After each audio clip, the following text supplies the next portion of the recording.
भगवान विष्णु के अनुसार कौन सी स्त्री समय से पहले विधवा नहीं बनती है? आइए जानते हैं प्राचीन कथा के माध्यम से। दोस्तों, एक बार नारद जी भगवान श्री हरि विष्णु से मिलने के लिए क्षीर सागर पर पहुंचे और माता लक्ष्मी तथा भगवान विष्णु को प्रणाम करके पूछने लगे, हे प्रभु, यह पतिव्रता स्त्री कौन होती तथा कौन सी स्त्री पतिव्रता होती है?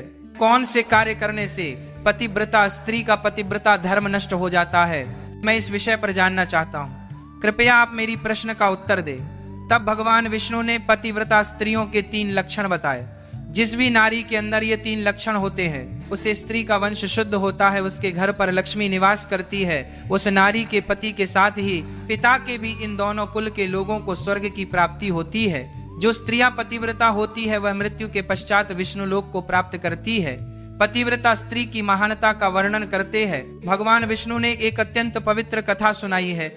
इस कथा का श्रवण करने मात्र से ही व्यक्ति के सभी पाप नष्ट होते हैं। जो व्यक्ति ध्यान मग्न होकर इस कथा को सुनता है, भगवान विष्णु उसके 32 अपराध माफ करते हैं। इसीलिए प्रत्येक मनुष्य को इस कथा को ध्यान से सुनना चाहिए।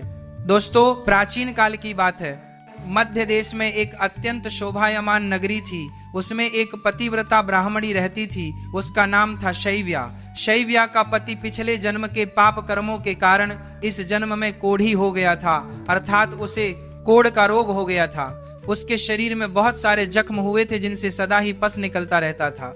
अपने पति की ऐसी दुर्गति देखकर भी शैव्या ने अपने पति का साथ नहीं छोड़ा और निर्मल भाव से वो अपने पति की सदा सेवा करती रहती थी। पति के मन में जो जो इच्छा होती उसे वह नारी अपनी शक्ति के अनुसार अवश्य ही पूर्ण करने का प्रयास करती थी। शैव्या प्रतिदिन देव पूजा की तरह ही अपने पति की पूजा करती थी और अपने मन की सभी इच्छाओं का त्याग करके अपने पति के प्रति विशेष स्नेह रखती थी।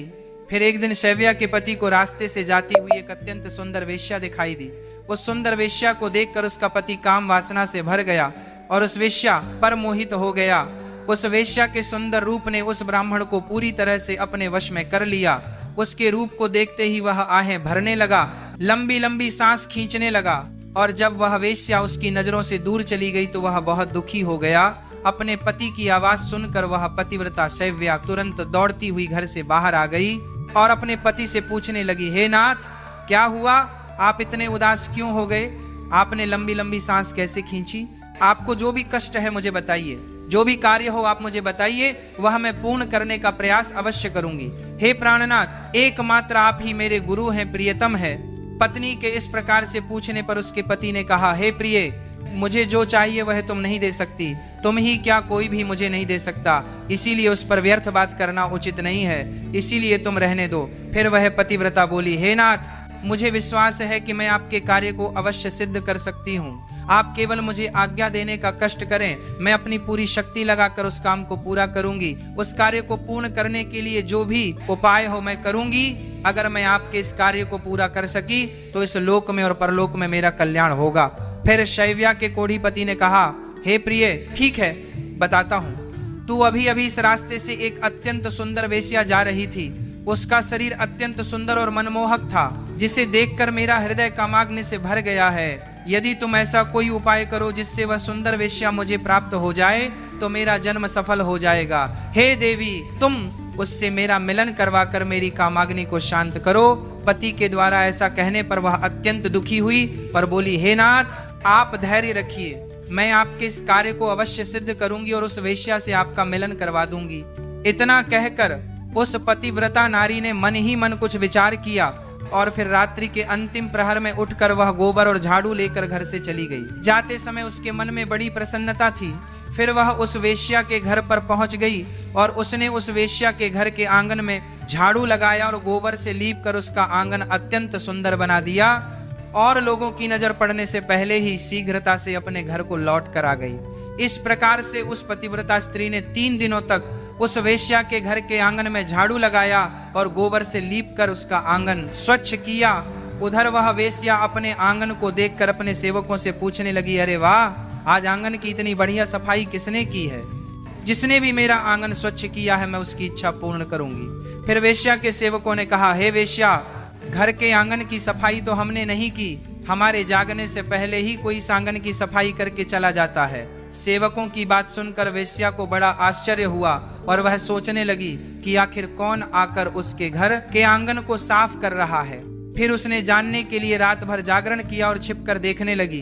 तभी उसने देखा कि रात्रि के अंतिम प्रहर में ब्राह्मणी आकर उसके घर के आंगन को साफ कर रही है। ब्राह्मणी को देखते ही वह वेश्या बोली, हाय हाय, हे देवी, आप यह क्या कर रही हो? क्यों मुझ पापी स्त्री के घर का आंगन साफ कर रही हो? मुझे क्षमा करो, आप ये काम मत करो। इतना कहकर उस वेश्या ने उस ब्राह्मणी के पैर पकड़ लिए और कहा, हे पतिव्रता, आप क्यों मेरी आयु, यश, संपत्ति, कीर्ति का विनाश करने की चेष्टा कर रही हो? मैंने कौन सा अपराध किया है? हे साध्वी, आपको जो चाहिए वह मांगो, मैं बिना सोचे ही आपको दे दूंगी, किंतु आपको यह कार्य शोभा नहीं देता है। तब उस पतिव्रता ने उस वेश्या से कहा, हे सुंदरी, मुझे धन की लालसा नहीं है, किंतु तुम ही से मुझे कुछ काम है। यदि तुम करोगी तो मैं बताती हूँ। यदि तुम उस कार्य को पूर्ण करोगी तो मेरे मन को शांति मिलेगी और तभी मैं समझूंगी कि तुमने मेरा सारा मनोरथ पूर्ण कर दिया। फिर वह वेश्या बोली, हे पतिव्रता, आप जल्दी बताइए, मैं वचन देती हूँ आपका जो भी अभीष्ट कार्य है उसे मैं अवश्य पूर्ण करूंगी। माताजी, आप महान पतिव्रता है, आपका कार्य करूंगी तो मेरे सभी पाप नष्ट हो जाएंगे। आपके चरण छू लेने से ही मैं पाप से मुक्त हो चुकी हूँ। कृपया आप जल्दी बताइए, मैं आपकी किस प्रकार से मदद कर सकती हूँ? फिर उस पतिव्रता ने लजाते हुए कहा, हे सुंदरी, कुछ दिनों पहले मेरे पति की नजर तुम्हारे शरीर पर पड़ी थी, जिसे देखकर वे तुम्हारे शरीर के मोह में पड़ गए हैं और तुमसे मिलन करने की इच्छा कर रहे हैं। इतना सुनकर वह वेश्या चौंक गई और कुछ क्षणों तक विचार करने लगी। उसे उस दुर्गंध युक्त कोढ़ी पुरुष के साथ संबंध बनाने की बात सोचकर बड़ा दुख होने लगा। वह वेश्या उस पतिव्रता से बोली, हे देवी, अगर तुम तुम्हारे पति को लेकर मेरे घर पर आ जाओ तो मैं एक दिन के लिए उनकी इच्छा अवश्य पूर्ण करूंगी। तब उस पतिव्रता ने कहा, हे सुंदरी, मैं आज रात को ही अपने पति को लेकर तुम्हारे घर पर आ जाऊंगी और जब वे तुमसे खुद की तृप्ति करके संतुष्ट हो जाएंगे तब मैं फिर से उनको अपने घर वापस ले जाऊंगी। तब वेश्या बोली, हे पतिव्रता, तुम शीघ्र ही अपने घर पर चली जाओ ताकि कोई तुम्हें यहाँ पर ना देखे और आधी रात को अपने पति को लेकर यहाँ पर चली आओ, मैं तुम्हारी इच्छा अवश्य पूर्ण करूंगी।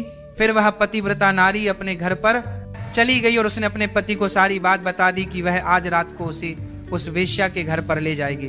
फिर वह कोढ़ी अपनी पत्नी से बोला, हे प्रिय, मैं उसके घर पर कैसे जाऊंगा? मुझसे तो चला नहीं जाता, फिर किस प्रकार से यह कार्य पूरा हो पाएगा?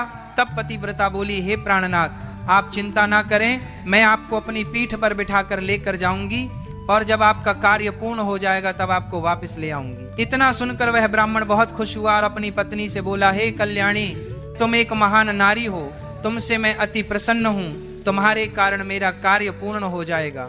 तुमने आज जो काम अपने पति के लिए किया है ऐसा काम संसार की कोई नारी नहीं कर पाएगी। हे देवी, तुम धन्य हो। फिर रात हो गई और वह पतिव्रता ब्राह्मणी अपने पति को पीठ पर बिठाकर लेकर जाने लगी।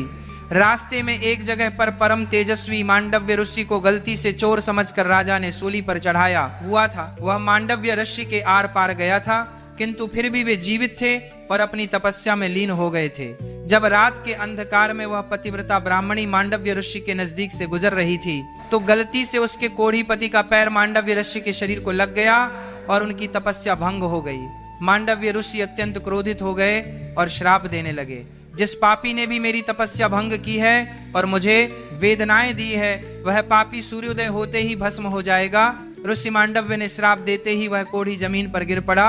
ऋषि मांडव्य का श्राप सुनते ही उस पतिव्रता को बहुत दुख हुआ और वह कहने लगी, आज से 3 दिनों तक सूर्य का उदय ही ना हो।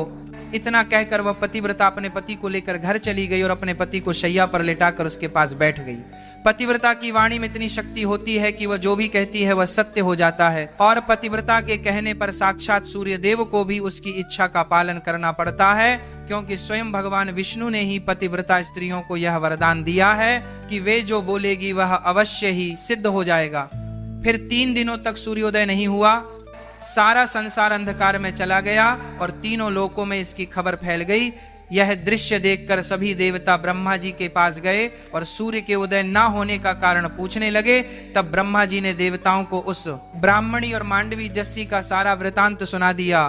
फिर सभी देवता ब्रह्मा जी के साथ दिव्य विमान में बैठकर उस पतिव्रता नारी के घर के पास चले गए। ब्रह्मा जी ने उस पतिव्रता नारी से कहा, हे माता, तुम्हारे कहने से सूर्य का उदय होना रुक गया है। जिससे संपूर्ण सृष्टि खतरे में आ गई है। प्राणियों का जीवन दुष्कर हो गया है। तुम कृपा करके अपने वचन पीछे ले लो और सूर्य का उदय होने दो। फिर उस पतिव्रता ने कहा, हे भगवान, एकमात्र मेरे पति ही मेरे गुरु है। यह मेरे लिए संपूर्ण लोकों से बढ़कर है और सूर्योदय होते ही मेरे पति की मृत्यु हो जाएगी, क्योंकि मांडव्य मुनि ने ऐसा श्राप दिया है। मैंने किसी लोभ में, क्रोध में तथा मोह में आकर ऐसा नहीं किया है। मैं केवल अपने पति के प्राणों की रक्षा करना चाहती हूँ। फिर ब्रह्मा जी ने कहा, हे माता, तुम्हारे पति की आयु इतनी ही थी, उसकी मृत्यु से पृथ्वी का कल्याण होगा। तुम अपने पति के प्राण जाने दो, इससे तुम्हें बहुत पुण्य मिलेगा। फिर वह पतिव्रता बोली, हे देव, पति का त्याग करके मुझे किसी भी लोक में सुख की प्राप्ति नहीं होगी। मेरे पति मेरे लिए ईश्वर है, इसलिए मैं उनका त्याग नहीं कर सकती। फिर ब्रह्मदेव ने कहा, हे कल्याणी, तुम्हारे इस पतिव्रता धर्म से मैं बहुत प्रसन्न हूँ। तुम अभी इस हठ को छोड़ दो और सूर्य का उदय होने दो, जिससे सारा संसार स्वस्थ हो जाएगा और हमारे आशीर्वाद से तुम्हारा कोढ़ी पति भी कामदेव के समान सुंदर हो जाएगा। ब्रह्मा जी द्वारा ऐसा कहने पर उस पतिव्रता ने थोड़ी देर विचार किया और उसके बाद हाँ कहकर स्वीकृति दे दी और फिर सूर्य का उदय हुआ। फिर मांडव्य मुनि के श्राप के कारण तुरंत ही उसका पति जलकर भस्म हो गया और फिर उसकी राख से अत्यंत सुंदर कामदेव का समान रूप वाला उसका पति बाहर आकर खड़ा हो गया। ये चमत्कार देखकर वह पतिव्रता अत्यंत प्रसन्न हुई और फिर स्वर्ग लोक से एक अत्यंत तेजस्वी विमान आया और वो पतिव्रता नारी अपने पति के साथ बैठकर स्वर्ग लोक को चली गई। तो दोस्तों, इस प्रकार से पतिव्रता नारी में संसार को भी नष्ट करने की शक्ति होती है। पतिव्रता नारी के सामने बड़े बड़े देवताओं को भी झुकना पड़ता है। इस प्रकार से भगवान विष्णु ने यह कथा सुनाई है।